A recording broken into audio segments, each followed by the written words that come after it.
on the Hawaii Sports Fans channel. This is Wayne Coito of Hawaii Sports Fans. I got great news for you.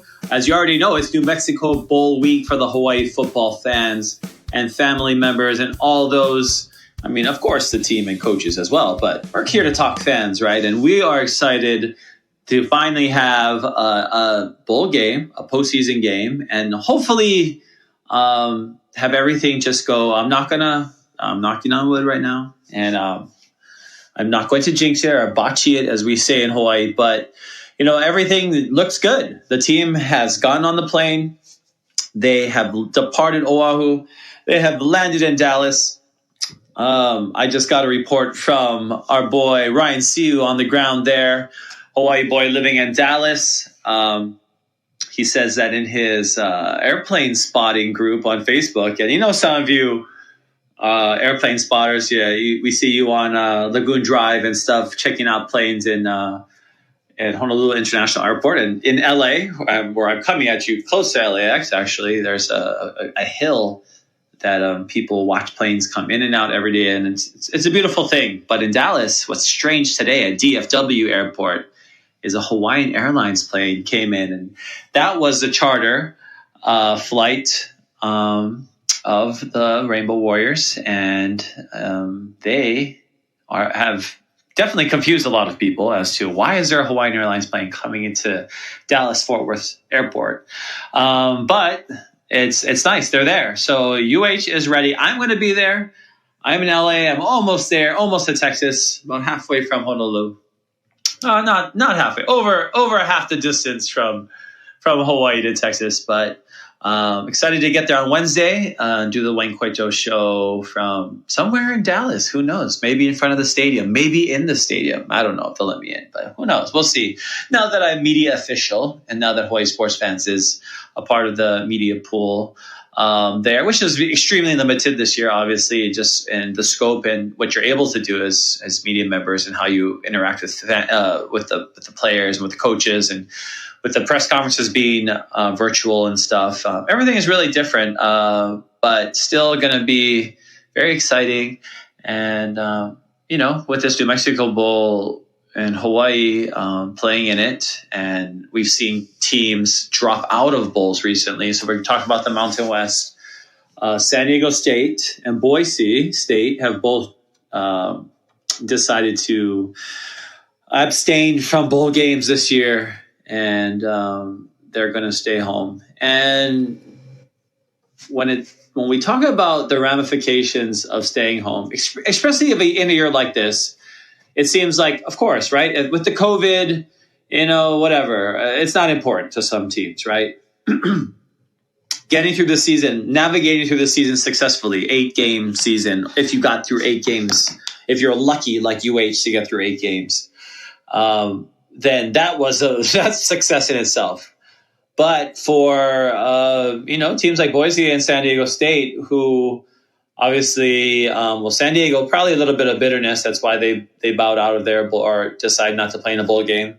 And I mean, obviously, they would have been able to still get into one because a lot of teams have decided to not play in their bowl games. So, when you officially state that, hey, we're not accepting invitations anymore, then you made your point, and that's what they've done. So still some bowl games are waiting to be seeded. So it's amazing. I mean, things have worked out for Hawaii. Really, the best possible scenario so far to be able to get an 8-game schedule, play all 8 games, which one of the few Mountain West teams that were able to do that, and then get into a bowl game. So all you got to do is win this game and finish strong. So right now the Bows are almost a 2-touchdown underdog. So, hey, this it's not going to come easy, that's for sure. And Houston is one of those teams that is basically kind of like a home team, with the New Mexico Bowl being in Dallas, which is really only about a 3-hour drive from Houston, which I've done before with lightning bolts striking the plains in the distance horizon. It was crazy. But Texas, a very massive place, and Dallas, a very big area. And we hope that all the Hawaii expats and just the fans that love Hawaii football or love college football, to get a chance to be at a game will be there. So I'm really not sure what the demand will be for tickets. Obviously, the 20% of the stadium, it's a smaller stadium, so not that many fans will be able to go in. I believe it's about 4,000, but I'm not sure if they'll even sell all of that. We'll see. I think, Christmas Eve, it's difficult as well to get fans out, as we know, because we always have a bowl game on Christmas Eve, the Hawaii Bowl. So I've already referenced Boise once, and I've referenced the American Athletic Conference, and I'm just kind of blown away by this article, which is a great article. Dennis Dodd, CBS, it just came out. So tonight I'm coming to you live. If you're listening to this live, it's Monday. It is December 21st, 2020. And, as I look at Facebook and I see this pop across my screen, Boise State, American Athletic Conference evaluating Broncos joining league as 12th football member. And I was like, see, this is what we've been talking about. And go back to the Real Ones podcast, which, sorry, we didn't have a podcast this past week. I kind of forgot. I kind of was thinking about what the topic was, and then the day came and I just forgot about it. And that's kind of how things go here for me. I just kind of like, when I want to, it's like the Montessori way of doing work. It's like when I feel like it, and when I want to do something, I do it. But I really did want to, I had all these thoughts in my head, especially because of the Aloha Stadium thing, which I'll probably talk about tomorrow. And obviously with the Aloha Stadium and the word that there will be suspending activities there, the UH football season obviously put in a little bit of a precarious spot next season where they're going to play. Personally, I'll just tell you right now, I believe it should be Ching Field on campus, and the Warriors will just get a waiver to be able to, bypass or not have to meet the attendance requirement for Division I FBS schools, which is 15,000 over a 3-year average, I believe. Which hasn't been that hard for Hawaii, but it's getting harder every year. Let's be honest. But I think you could add some bleachers on Ching Field. You could jazz it up. You could have so much fun. You could make the game so fun and so exciting, and really make a lot of great interactive experiences for fans too there. So I think on campus will be good. And to be honest, I'm not even looking too far into next year. We're one day at a time with this pandemic. So I'm hoping everything is back to normal by next year. I'm hoping. And I think it will be. But I think Ching Field would be a good, spot. I know Maui or a few people on Maui have writers, one today in particular, very excited about the prospect of Maui hosting the UH football season. I personally don't see that happening. I can't see Maui getting I hope for Maui that they would be able to do that. I would love that for Maui. I would love that for all the islands. My personal thing would to be not only Ching Field, but to have a game on every island. You can make money. You can still make revenue. That you have to drive ticket prices up, probably. But the facilities are it's small. People have to realize. I was just talking to Fuchsia about this too, because she said, "Well, in Ching Field, how much would you be willing to pay?" And I think about that too. But if I was just going to a game, any seat in Ching Field would be a good field. That's like easily $40 entrance, and might seem crazy for some people that I said $40, but that's kind of pretty good actually, and kind of standard to get into a football game for at least to be able to sit in with those types of views. And UH could sell it out in just season tickets and just average maybe $30 a game and still make a lot of money and still make good money at least, and not have to worry about paying out to the stadium, and then also making money off of the concessions. So I like the idea of Ching, but we're going to talk about this again. I just wanted to talk about it because that's been on my mind. But back to Boise and this AAC deal. Dennis Dodd, one of the trusted names in the business of college sports, making this report. So he probably did this about 7 Pacific time, talking about Boise State talking to the AAC, and on the podcast last week or 2 weeks ago, we talked about Boise. Are they going independent? Is that what Boise's saying? Are they thinking about going indie? Because, okay, that makes sense. If you're talking to the West Coast Conference and you're talking to the Big West about your non-football sports, and clearly you're trying to move football somewhere. So, the Power Fives aren't looking, but the AAC makes sense. I don't even know why we didn't bring it up, honestly, on the podcast, because it really does make sense. Because Boise was, before looking at the Big East, which was kind of like one of the early ancestors of the AAC. Not direct, they're not the exact, but they fed into that AAC. So that's where Boise was looking at two of the Big East, and the Big East had Power 6 status, which became Power 5. AAC wasn't given that same status because they took some Conference USA schools, Houston being one of them, which Hawaii is playing. And they formed this conference, which became one of the group of 5. So like Central Florida, right? And we talked about how they, and like Mackenzie Milton, trying to rid himself of that group of 5 stain, right? It's like everybody wants to get out, and it makes sense, right? You want to be one of the better conferences in America, but you want to also be playing at a level in which the country sees you as respectable, and that you actually have a chance of winning the national championship. Because let's face it again, the top 4 teams right now is for the college football playoff. And even in a year we had some pretty crazy, surprise Cinderella type teams, Coastal Carolina, San Jose State, Cincinnati. What happens? None of them can even sniff the top 4. And I'm not saying that they should be, and I'm not saying that either one of those 3 teams I named are even close to being top 4 status in the country, but they are pretty good teams, right? In college basketball, you see a team that has a 25-game win season or something, or goes 20-0 in their conference. You expect them to be in the tournament, to get an at-large at least. Even if the teams they played were, just mediocre. And I think all 3 teams proved that they were pretty good. They all cracked the top 25. So if we use that same, if we were to parallel that with college basketball, for instance, we expect them to make the postseason. That's something that we would expect. But when we look at college football and we realize just how unequal it is, and Boise State is quoted as saying, in this day and age, the way that the FBS is set up, it is better for us to leave the Mountain West. I cannot argue with that at all, because the Mountain West has not positioned itself as a conference that is,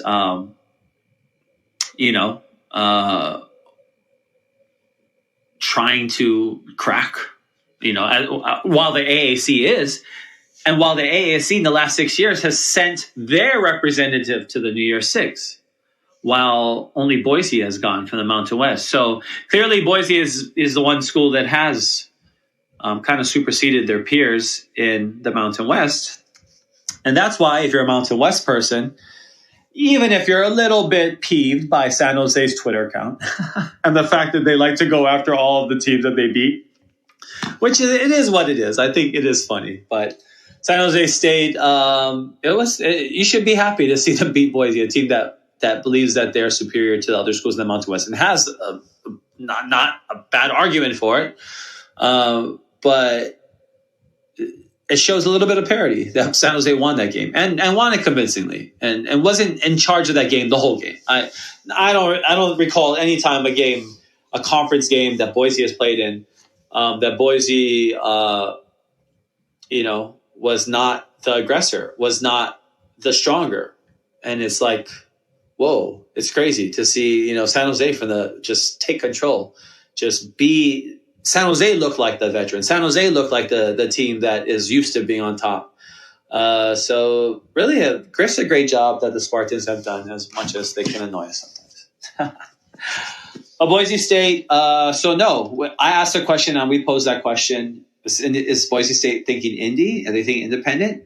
What are they thinking? Because, we're looking at Boise State and thinking, bruh, who's going to want you? The Pac-12 is not going to take you. You can't last in independent. But okay, AAC, I could see that actually. And I honestly think that the AAC might consider Boise just because they want that 12 seed. The reason that this works is twofold, right? For Boise, it's a step up from the Mountain West and into a conference that is a little bit closer to being a Power Six conference, and they've proven that with their New Year's Bowl games and also just their overall strength. Houston being one of those teams too that has had some great teams and has been made a name for themselves in Texas, which is obviously rich in a lot of talent, but a lot of competition. You have North Texas, you have so many D1 schools, and then you have D2, and Texas to be able to in a group of five make a name for yourself like SMU. You got to work extra hard. TCU was lucky, right? They went right back into Power 5 status. And them in Utah, they were there with UH in that crazy big whack before. And we looked at how these teams ascended, how these teams, where did they go from there? Where did that crazy whack 16 and all those teams, it's like if they did a where are they now? You would hope that UH, if you're a UH fan, a Hawaii fan, would be somewhere where it's an airplane that's just taken off to a new place. And I can't say that it has. I mean, it's great that we went to Sugar Bowl, and I think that'll always be great. Of course, the pain of recalling what happened in that game, even though my mind has kind of blurred it out as much as possible. That was good for our program, just to say, because even in this article today, we're cited, right? Hawaii is cited as well. Hawaii played in 2007, but that was so long ago. And that's true, right? That was 13 years ago. But now that the AAC says we have 11 teams because UConn left last year at the University of Connecticut, we need one more team. So now we could use Boise. This adds to our profile. Boise is far. I know it'd be weird, Boise going to Houston and Memphis and all these places or wherever, but Central Florida. But hey, if you're trying to play with the big boys, you got to show that you don't mind traveling across the country. Cincinnati, Tulane, SMU, Tulsa, East Carolina, South Florida, Temple, Tulane, Navy. All of these schools are spread out. And Boise, that's better than independent, obviously. For one thing, too. Going to the AAC is better than independent because at least you have your teams. And it's not like flying from – and we also have to go flying from the West Coast to the East Coast is maybe different from flying within, Florida to New York and Florida, California, New York, or whatever. But – time-wise, yes, it's different, but it's not like you're being stretched so much. Like the NFL teams do that all the time, right? The Rams this year played in the Eastern time zone how many times this season? And that's from flying right straight from LA and having to play early. So, I mean, if NFL teams, it's a thing. It's not a big deal. When you're rich, like these college football teams are, even the group of five, that's one thing too. Boise State reported that they would be, their officials reported at least a $4 million. I don't know if that's true. A $4 million increase in revenue. And it might be. It'll probably be an increase because, first of all, you just look at the TV contract and you'll know off the bat. And second of all, when you project the New Year's Six, because it's those bowl games, those New Year's Six games that are going to give you those payouts. So if one of those teams in your conferences keeps going to those games, you're going to get that payout. And Boise's saying, well, we keep giving our payout to these Mountain West guys, but they're not helping us out. They're not going to these New Year's Six games. So why do we keep giving them part of the poll payout? So that's another reason why when Boise opts out of the bowls this year, people are saying, you should give up your Boise. Boise should get up its bowl payout allotment. And that's confusing to people, right? Because you're saying, well, Boise's not playing in a bowl game. So how do they get an allotment? And that's why we need to talk about the bowl payouts and how that works. And the bowl payouts go to the conferences, and the conferences divvy out the money. So if there's a $1 million payout, which I don't think it's going to be $1 million. That's how much the Hawaii Bowl was last year, and that's how much it was projected that the Mexico Bowl would be this year. But I don't think it's going to be that much because a lot of that money is based on ticket sales as well, which is obviously not high. And teams before had to meet a minimum ticket sale for their team. So, and I don't think that's a thing this year. That can't be a requirement just given the situation now. But I think that people are going to be very aware of just how difficult college sports are to sustain into the future. And Hawaii is one of those programs that is in a very precarious spot right now with the stadium and not knowing whether they'll be where they'll be next year. Because from a revenue standpoint, just given the money they usually get from the state, I don't know if they're going to get that apportionment from the legislature. There's a lot of issues, right? Deep issues. But now having Boise, having really the flagship member, and that's their thing, right? They're the flagship, quote unquote, member. That's why they got to do their extra side TV deal. But they let this happen. The Mountain West let this happen. And that's another thing. If Boise leaves, if they're gone, which in this article says they would have been gone already, had their teams gone, had another conference, their non-football teams, they would already be in the American Athletic Conference this year if they could have. And the AAC would have moved quickly on that as well.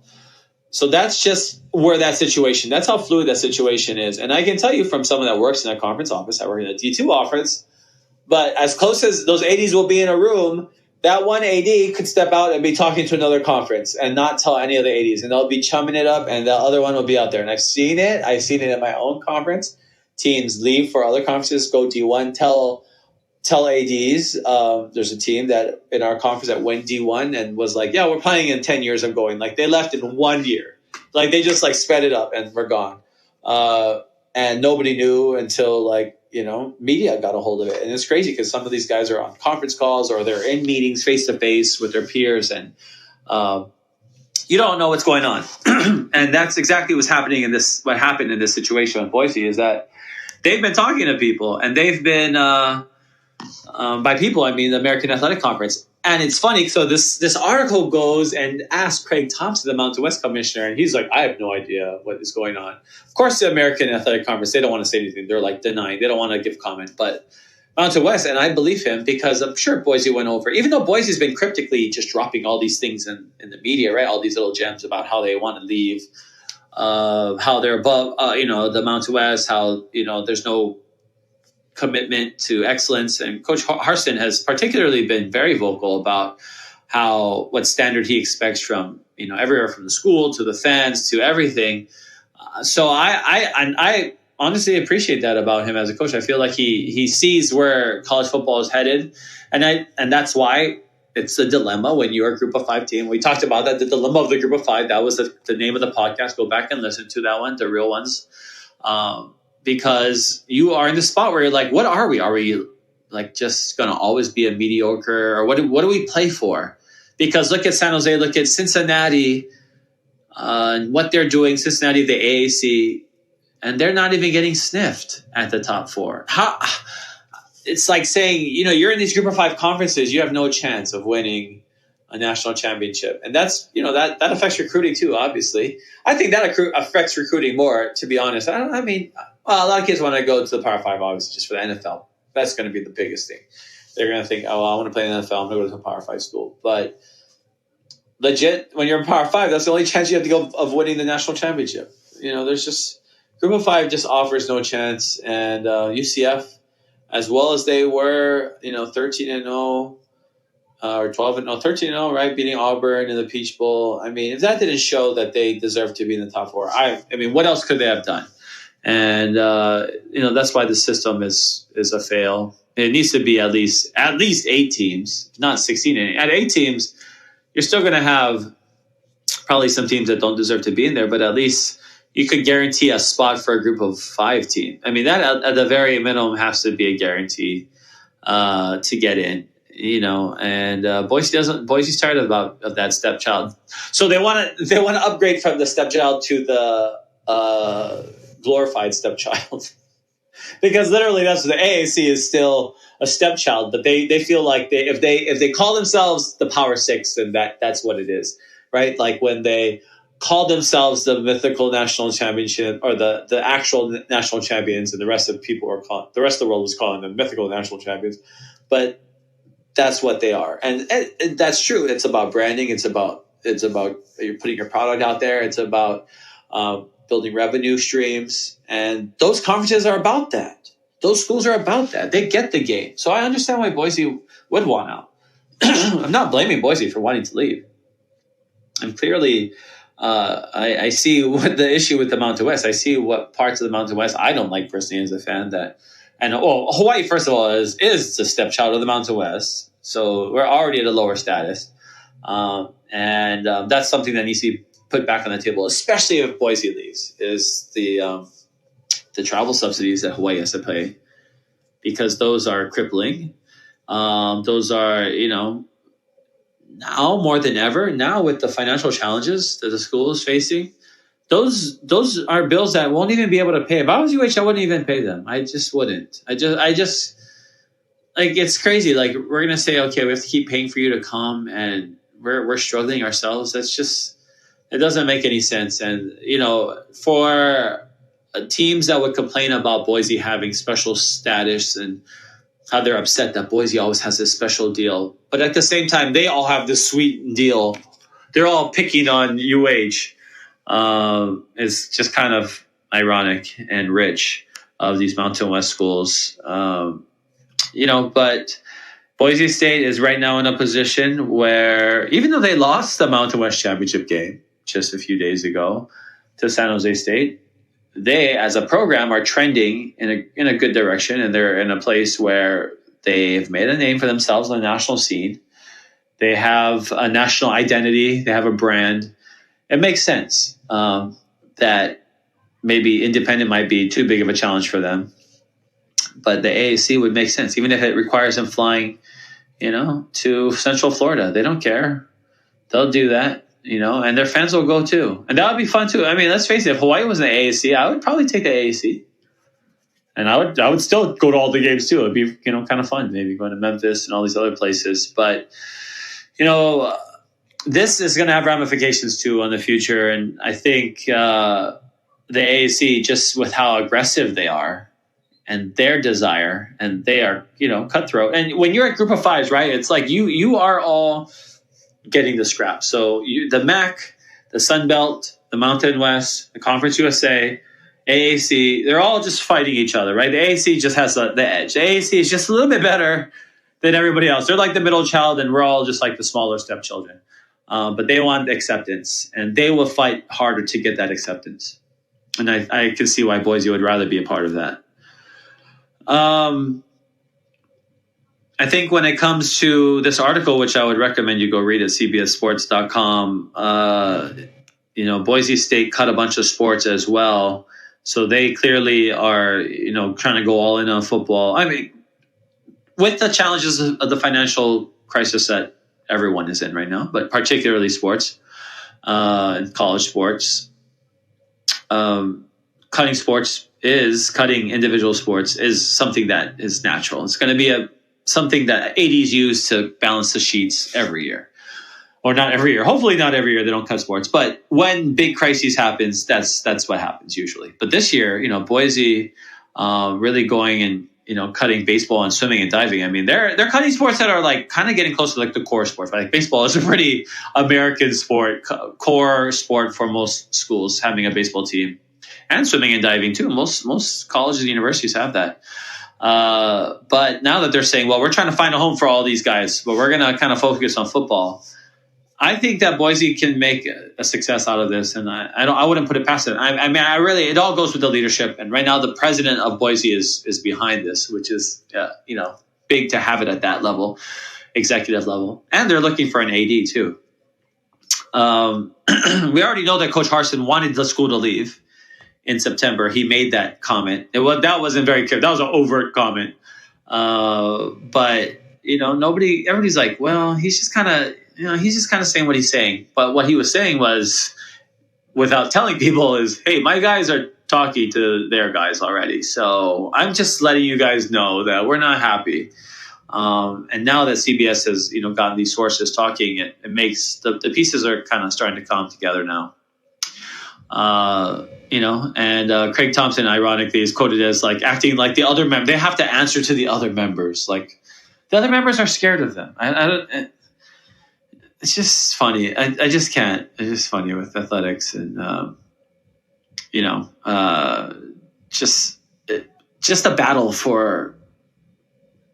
between leadership wanting to make improvements, wanting to push the envelope, wanting to take risks, but mostly just erring on the side of trying to preserve their jobs or preserve, the status quo. And it's just, that's so college athletics. So that's why I do appreciate Boise trying to, make themselves better. That's at the end of the day, you have to look into the future and how you're going to expand your product, just like any business, because this is what it is, a business. College football is a business. We've talked about this more than this year, more than ever before, has shown us that college football is business first, is money first, because that is the only reason why there is football being played in college. There's no other reason why there's no need. And as somebody who's never missed a college, I have for 5 years straight, every college football Saturday, having at least gone to a UH game, if not another school, when UH wasn't playing. I didn't need to do any of those things. Like, the world still would have gone on. So I love football, and I appreciate what it does, and sport in general, what it does for humanity. The example it plays, positive example it can play out for the world. But I also know that there are more important things as well. So this year, money for sure won out as to the reason as to why they're playing football. And these money organizations, aka these teams, these athletic departments, have to perform in a way, have to do things to keep their product viable. I mean, these guys these guys are on the margins every year. They're not like putting a bunch of money in the bank or reinvesting it. They're on the margins. They're at the fringe. All of these teams, even the big teams, even the Power Fives, with $100 million budgets, in the hundreds of millions, not 100 million, in the hundreds, $500 million budgets. These guys still are like scared during times of crisis. Like, bro, where does this money go? What do you guys do with your money? And it's just crazy, and that's why, college sports, especially this year, it's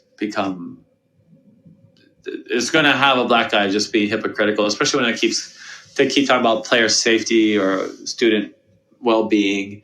It's just that's just funny this year. But Boise State is serious. They're trying to get over there, and I can't, I can't blame them. I have to admit, they came to Mountain West in 2011. And then when there was a major schism, right, when everybody was leaving and we went to the Mountain West and we were scared, Boise was talking to the Big East. They were like going to one up everybody. They were like not only leaving the WAC and going to the Mountain West, they were going to go to the Big East. They were going to jump, catapult everybody. But they pulled out in December of 2012. They were going to go out in July 2013, right, when they were going to start over. And before they were going to leave to this Big East, they were already winning, league titles, playing in the Fiesta Bowl they did in 2015, and making a name for themselves, setting themselves up as the flagship team of the Mountain West, and getting extra, special privileges. So, it was nice to see them lose in the Mountain West Championship, but also they're positioned right now well as a program, and will be able to likely still build off of their last 20 years of momentum and to take them to the next level, wherever that is. And sadly, AAC, I think, is the next level. It's above the Mountain West, maybe not by a lot, but above. I don't think there's a doubt of that. But it's funny because in the article it also talks about Boise State said, like, back then it didn't want to go to the Big East because it was scared to like have its volleyball teams and its swim teams and whatever. It was, have to travel to all these places as well. That's why they didn't want to join on the Big East. They wanted to just go for football, which is crazy because they realize now, or whatever source that they're talking about, CBS is, the source says, if I was there now, I'd be doing handstands trying to figure out how to do it. Oh, this is a source that was familiar with the boys' situation now. So they could probably figure out, if you read between the lines, you could probably figure out who the source is. But Boise is still in a better position than it was then, probably. Because the Big East, broke up then, and it probably would have forced Boise's hand to try and figure out how to get somewhere anyway. So the Mountain West was a better situation, but Boise clearly in a place where they can get out. And they're taking great athletes with them from all over the Mountain West footprint too. So actually it might be good to see them leave. Take less Hawaiians away to Boise. But thank you for joining me today. We're just this whole week, just pay attention to whatever we put up on social media or whatever, because I'm going to try and just keep us updated all the way through the game. And especially as I get into Texas, provide a lot more updates. So look for those, like starting Wednesday, the Wayne Cueto show, usually 5 p.m. on Wednesday nights, Hawaii time. So it'll be, I believe, 8, maybe 9 p.m. in Houston when I'm there. Yeah, I think it'll be 9 Central. So if you are there in Texas, holla. No, say howdy, because it's exciting. We're going to have a game. I want to be there, be a media representative. So come and find me. Mahalo for joining us. Hopefully we can be celebrating a Hawaii final victory, end the season with a winning record, and move into next season with some great momentum. That's all I'm hoping for the season. I'm glad the players are getting a bunch of extra reps in, because that's another important part of this bowl season, is just getting that extra practice. But everything is fluid, right? In a year like this with COVID, you got to be paying attention. The news moves quickly. Test results are coming in, and, whatever. Public perception shifts. So this situation is still very fluid, and we're only 3 days away. So I feel confident that we're in the home stretch. But just stay tuned to Hawaii Sports Fans, at HI Sports Fans on Twitter, at HI Sports Fans on Instagram, Facebook.com/Hawaii Sports Fans, YouTube.com/Hawaii Sports Fans, and the Hawaii Sports Fans channel on all your podcast sites, and now on iHeartRadio, officially iHeart. So iHeart, Apple Podcasts, Spotify, Podbean.com.